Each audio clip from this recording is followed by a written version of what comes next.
Hey, Shrek here with Shrek Travel. Today we're going to show you how to connect your sway bars and your weight distribution kit. I've got both.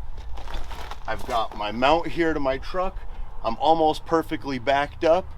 I've got my right level. That's the biggest thing, is to get your camper to that right level. So I'm going to lower it a bit, make sure that I can get there, back the truck up that 1 inch, and then we'll show you how to hook up everything. So now I'm center on that and I'm lowering onto that ball.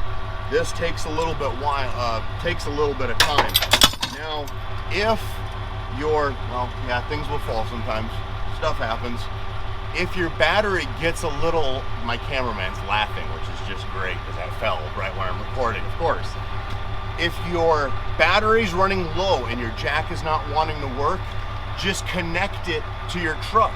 With the truck running, you'll have plenty of juice and not damage any of your batteries. I do suggest having the truck running so that way you do not damage your truck battery. If you have a diesel engine, I know you got 2 batteries, don't do anything to damage that. They're like $170 to $200 a piece. Okay, truck's backed in. We're lowered down. We got this locked pin is in.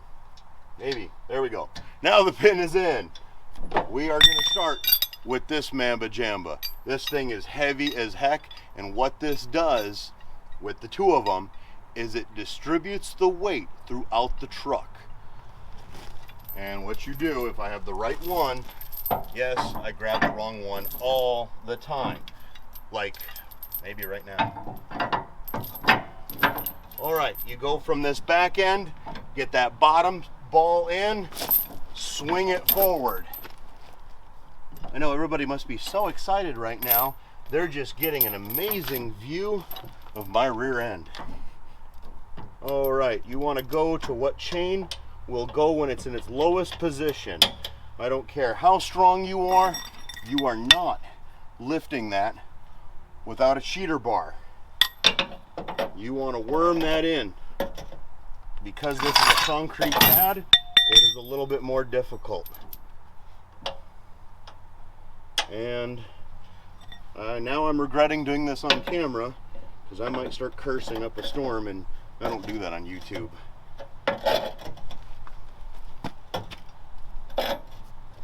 Oh boy.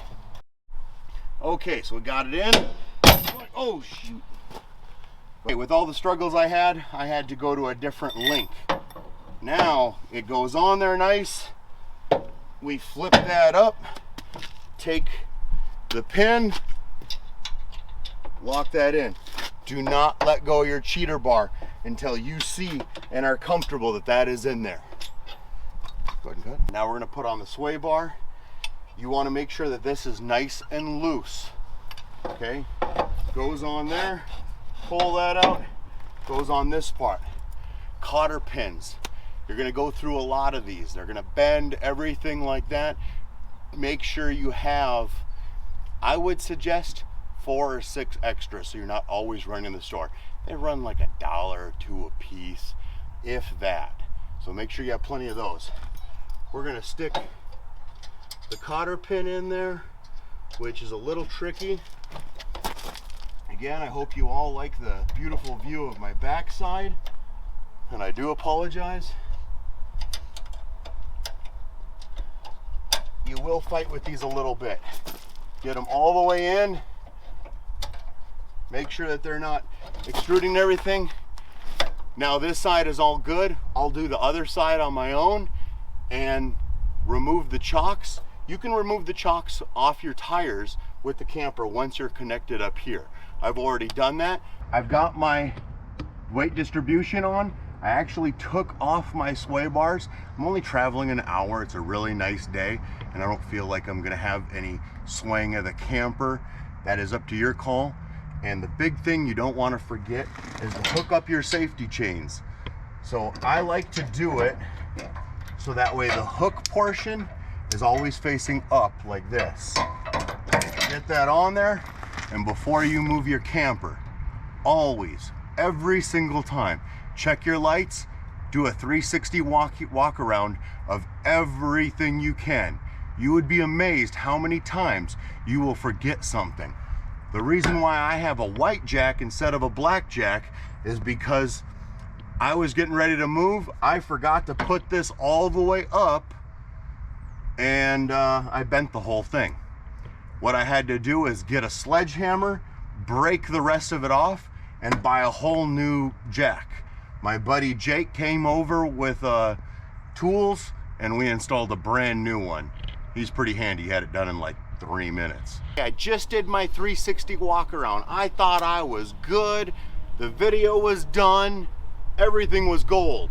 I discovered on the 360 walk around that my ball was not seated. It was locked forward, and then the ball was there. So I had to lower my jack. When I lowered my jack, I was able to lift up the camper to be able to get it on an additional chain, so that way I've got enough more weight distribution working better, so I'm not on that last link right here. So please don't forget that. I'm gonna be ready to get on the road in a couple of minutes. I'm Shrek. Please subscribe and happy camping.